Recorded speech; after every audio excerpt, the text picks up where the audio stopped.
اعوذ باللہ من الشیطان الرجیم بسم اللہ الرحمن الرحیم۔ ہومیوپیتھی یعنی علاج بالمثل معدہ کے متعلق نمبر 13 قسط نمبر 56 از ڈاکٹر حافظ کرامت اللہ ظفر، روزنامہ الفضل انٹرنیشنل، منگل 6 فروری 2024۔ اوپیم کے بارے میں ڈاکٹر ہانیمن نے کہا ہے کہ باقی سب دواؤں کی نسبت اس کے اثرات کو جانچنا زیادہ مشکل ہے، کیونکہ اس کی علامات متضاد ہیں۔ مقدار میں کمی بیشی سے متضاد اثرات ظاہر ہوتے ہیں۔ مثلا متلی اور قے میں تھوڑی مقدار فائدہ پہنچاتی ہے، جبکہ زیادہ مقدار سے متلی شروع ہو جاتی ہے۔ صفحہ نمبر 645۔ جن مریضوں کو شدید قبض ہو جاتی ہے، آنتڑیاں بالکل خشک ہو جاتی ہیں اور اجابت محسوس ہی نہیں ہوتی، ان کی دوا بھی اوپیم ہو سکتی ہے۔ لیکن اوپیم کی علامات والے مریضوں کو بعض دفعہ پیچش ہو جاتی ہے۔ اس صورت میں قبض نہیں رہتی، مروڑ اٹھتے ہیں اور اجابت بھی نرم ہوتی ہے۔ صفحہ نمبر 646۔ اوپیم کا مریض کھانے کا بہت شوقین ہوتا ہے۔ کھانا کھانے کے باوجود بھوک اور کمزوری کا احساس باقی رہتا ہے۔ اس کے اکثر مریض زیادہ کھانے کے باوجود دبلے پتلے ہوتے ہیں۔ اوپیم کے مریضوں کو الٹیاں بھی بہت آتی ہیں۔ مارفین یا دیگر ٹیکوں کا اثر ختم ہونے پر عموماً شدید متلی شروع ہو جاتی ہے۔ ان مریضوں کو ہومیوپیتھک اوپیم دینے سے افاقہ ہوتا ہے۔ حمل کے دوران ہونے والی متلی جو کسی سے قابو میں نہ آئے، اس میں بھی اوپیم مفید ہو سکتی ہے۔ اوپیم کی متلی میں بھوک نہیں مٹتی، مگر کھانا کھاتے ہی الٹی آ جاتی ہے۔ نظام ہضم سست ہونے کی وجہ سے مریض کا کھانا معدے میں اکٹھا ہوتا رہتا ہے اور متلی اور قے کا رجحان بہت بڑھ جاتا ہے۔ آخر بھوک بالکل ختم ہو جاتی ہے، مریض کچھ نہیں کھا سکتا اور سخت کمزوری پیدا ہو جاتی ہے۔ اس خصوصی علامت میں کیمومیلا بھی اوپیم کے برابر کی دوا ہے، اور اس میں اس قسم کی مسلسل متلی کو روکنے کی حیرت انگیز طاقت ہے۔ سمندر کے سفر کے دوران متلی ہو تو بعض اوقات اوپیم یا کیمومیلا یا دونوں ملا کر فوری اثر دکھاتی ہیں۔ صفحہ نمبر 647 اور 648۔ اوپیم کا مریض ہر وقت اونگتا رہتا ہے، کسی قسم کی ضرورت کا اظہار نہیں کرتا، نبض بھی سست ہوتی ہے، عموماً سخت قبض ہوتی ہے۔ اگر خوف محسوس کرے تو سیاہ بدبودار اسہال شروع ہو جاتے ہیں۔ صفحہ نمبر 649۔ فاسفورس کے اخراجات میں تیزابیت پائی جاتی ہے۔ لیکوریا بھی کاٹنے اور چھیلنے والا ہوتا ہے، اور اس حال میں بھی اتنی تیزابیت ہوتی ہے کہ جلد پر چھالے پڑ جاتے ہیں۔ صفحہ نمبر 652۔ فاسفورس کی بہت سی بیماریوں میں گرمی سے فائدہ پہنچتا ہے، لیکن معدہ اور سر میں سردی سے آرام آتا ہے۔ چونکہ سر میں خون کا دباؤ بہت زیادہ ہوتا ہے، اس لیے اگر مزید گرمی پہنچائیں تو تکلیف میں اضافہ ہو جائے گا۔ صفحہ نمبر 653۔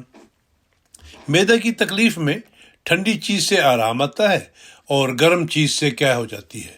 اگر بچے کو دودھ پلائیں تو پیٹ میں جا کر دودھ گرم ہونے پر اس کی قے ہو جاتی ہے، اور یہ ایتھوزا سے ملتی جلتی علامت ہے۔ صفحہ نمبر 653۔ فاسفورس میں پیاس بہت محسوس ہوتی ہے، ٹھنڈے پانی سے آرام ملتا ہے، لیکن پانی معدہ میں گرم ہونے پر قے ہو جاتی ہے۔ آپریشن کے بعد شدید متلی جو قابو نہ آئے تو اس میں بھی فاسفورس کارآمد ہے۔ صفحہ نمبر 655۔ فاسفورس میں معدے اور سر کی تکلیفوں میں سردی سے افاقہ محسوس ہوتا ہے۔ صفحہ نمبر 657۔ کھانے کے فوراً بعد دوبارہ بھوک محسوس ہوتی ہے۔ کھانے کے بعد منہ کا مزہ کھٹا ہو جاتا ہے، قے کا رجحان ہوتا ہے، پیٹ میں درد جس سے ٹھنڈی چیزوں کے استعمال سے آرام آتا ہے، معدہ میں سوزش چلنے اور پیٹ پر ہاتھ لگانے سے بڑھ جاتی ہے۔ صفحہ نمبر 661۔ فائٹولاکا کے مریض کا معدہ میں چوٹ لگنے کا سا احساس ہوتا ہے، لیسدار رطوبت کی قے ہوتی ہے، متلی کے ساتھ درد اور معدہ میں گرمی اور خونی بواسیر میں بھی یہ مفید ہے۔ صفحہ نمبر 665۔ پکرک ایسڈ۔ برین فیگ اس وقت ہوتا ہے جب رگوں میں تشنج کی وجہ سے خون کا دوران کم ہو جائے۔ برین فیگ کا تعلق عموماً معدہ کی خرابی سے ہوتا ہے۔ آرٹیریل سکلروسس کے مریض کا معدہ خراب ہو جائے تو برین فیگ اور بھی زیادہ ہونے لگتا ہے۔ برین فیگ یادداشت کی ایسی وقتی کمزوری کو کہتے ہیں جس میں مریض کی فوری یادداشت اچانک جواب دے جاتی ہے، حتیٰ کہ چند منٹ پہلے پانی پیا اور کھانا کھایا ہو تو بھول جاتا ہے اور اپنے عزیزوں پر ناراض ہوتا ہے کہ پانی یا کھانا کیوں نہیں دیتے۔ صفحہ نمبر 667۔ پلاٹینم میں معدے کی بیماریاں بھی ملتی ہیں۔ ہوا بکثرت بنتی ہے، متلی بھی ہوتی ہے، مریض بے قراری اور بے چینی محسوس کرتا ہے، اجابت رک رک کر اور کم آتی ہے اور بہت تھکاوٹ محسوس ہوتی ہے۔ صفحہ نمبر 674۔ پلمبم میٹالکم۔ پیٹ میں شدید درد کا دورہ پڑے گا، جیسے پیٹ کو کسی نے شکنجہ میں جکڑ دیا ہو یا مٹھی میں مروڑ دیا ہو۔ اگر پینٹ سے الرجی نہ بھی ہو اور ویسے ہی شدید پیٹ درد میں یہی علامت پائی جائے تو پلمبم مفید ثابت ہوتی ہے۔ صفحہ نمبر 675۔ پیٹ میں مروڑ اور تشنج ہو تو فوری اثر دکھائے گی۔ زہر کے وہ اثرات جو فوراً پیدا ہوں، ہومیوپیتھک طریق پر اسی زہر کی طاقت سے فوری طور پر دور ہو سکتے ہیں۔ صفحہ نمبر 677۔ پلمبم کی ایک علامت یہ ہے کہ جو چیز کھائی جائے وہ معدہ میں جا کر کھٹاس میں تبدیل ہو جاتی ہے اور شدید الٹیاں آتی ہیں۔ معدہ میں موجود لعابوں اور رطوبتوں کے اثر سے کھانا عموماً 3 گھنٹے کے اندر اندر ہضم ہو کر انتڑیوں میں منتقل ہو جانا چاہیے۔ اگر معدہ اس عرصہ میں خوراک کو باہر نہ نکالے تو خوراک معدہ میں ہی گلنے سڑنے لگتی ہے، اس سے تیزابیت پیدا ہوتی ہے اور گندے بدبودار ڈکار آنے لگتے ہیں۔ انتڑیوں کی حرکت کا نظام سست پڑ جائے تو معدہ میں کھٹاس پیدا ہوتی ہے۔ اگر یہ سستی فالجی اثرات کی وجہ سے ہو تو پلمبم بہترین دوا ہے۔ صفحہ نمبر 678۔ پلمبم میں سیاہی مائل الٹیاں آتی ہیں، نیز سبز رنگ کا مواد نکلتا ہے جس میں بعض دفعہ خون کی آمیزش بھی ہوتی ہے۔ جگر اور معدے کا نظام درہم برہم ہو جاتا ہے۔ معدہ میں بوجھ اور گھٹن کا احساس ہوتا ہے۔ ناف اندر کمر کی طرف کھنچتی ہے۔ صفحہ نمبر 678۔ پلمبم میں کبھی کبھی پیٹ کا شدید درد ہذیان بکنے کے رجحان میں تبدیل ہو جاتا ہے اور گلے سے درد کا گولا دماغ کی طرف جاتا محسوس ہوتا ہے۔ صفحہ نمبر 680۔ سورائنم میں مریض ہر وقت بھوکا رہتا ہے، خصوصاً رات کو بہت بھوک لگتی ہے، اور یہ عجیب علامت ہے کہ رات کے پچھلے پہر محض بھوک سے آنکھ کھل جاتی ہے۔ کھانا کھانے سے مریض کی تکلیف میں کمی ہو جاتی ہے۔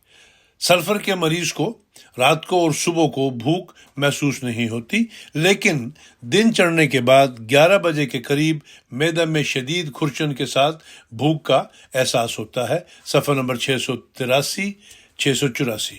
سورائنم میں قبض برایونیا اور گریفائٹس سے ملتی ہے۔ بعض دفعہ نرم اجابت ہونے کے باوجود اخراج میں دقت پیش آتی ہے کیونکہ انتڑیوں میں فضلہ کو آگے دھکیلنے کی طاقت کم ہو جاتی ہے۔ اجابت کے اخراج میں دقت کی علامت ایلومینا چائنا اور نکس موسکیٹا میں بھی پائی جاتی ہے۔ سورائنم کے اس حال میں غیر ہضم شدہ غذا کے ثابت ٹکڑے بھی خارج ہوتے ہیں۔ صفحہ نمبر 684۔ پیولکس ایریٹنس۔ معدہ کی خرابی کے ساتھ شدید متلی کا دورہ، الٹیاں اور اسہال جو سخت بدبودار ہوتے ہیں، پیٹ ہواؤں سے پھولا ہوا۔ صفحہ نمبر 687۔ پلسٹیلا کا معدے کی تکلیفوں سے بھی تعلق ہے۔ تیل، گھی اور چربی والی مرغن غذا ہضم نہیں ہوتی۔ ذرا سی ملائی یا گھی کھانے سے معدہ جواب دے جاتا ہے۔ بعض دفعہ ایسے مریض چکنائی سے نفرت کرنے لگتے ہیں، لیکن اگر نفرت نہ بھی ہو تو چکنائی والی غذا انہیں ہضم نہیں ہوتی۔ کاربوویج اور بعض اور دواؤں میں بھی یہ علامت ملتی ہے۔ پلسٹیلا میں پیاس نہیں ہوتی، لیکن ٹھنڈے پانی پینے سے سکون ملتا ہے۔ ٹھنڈا کھانا کھانے کی خواہش ہوتی ہے۔ معدے کی تکلیفیں صبح کے وقت زیادہ ہو جاتی ہیں اور ذہنی تکلیفیں شام کو بڑھ جاتی ہیں۔ صفحہ نمبر 690۔ پلسٹیلا میں کھانا کھانے کے چند گھنٹے بعد معدے کی تکلیفیں شروع ہو جاتی ہیں۔ بے چینی، کھٹے ڈکار، ہوا سے پیٹ کا بھر جانا وغیرہ وغیرہ۔ نقص وامیکا میں بھوک کی حالت میں تکلیفیں بڑھتی ہیں اور کھانا کھانے کے بعد کچھ عرصہ تو آرام رہتا ہے، مگر تقریباً 1 گھنٹہ کے اندر اندر تکلیف واپس آ جاتی ہے۔ پلسٹیلا کے مریض کا منہ خشک رہتا ہے، لیکن اسے پیاس نہیں لگتی۔ صفراوی مادہ بہت کثرت سے بنتا ہے اور ابکائی کے ساتھ منہ میں آ جاتا ہے۔ چکنائی کھانے سے پیٹ میں تناؤ پیدا ہو جاتا ہے۔ سبزی مائل پانی کی طرح بہت پتلے اسہال آتے ہیں اور رات کے وقت زیادہ آتے ہیں۔ قبض کے باوجود نرم اجابت پلسٹیلا کا خاصہ ہے، لیکن کھل کر نہیں ہوتی۔ بار بار حاجت ہونے کے باوجود فراغت کا احساس نہیں ہوتا۔ صفحہ نمبر 694۔ اگر معدہ کی علامتیں پلسٹیلا کی ہوں اور ملیریا بھی حملہ کر دے تو پلسٹیلا مفید ہے۔ صفحہ نمبر 697۔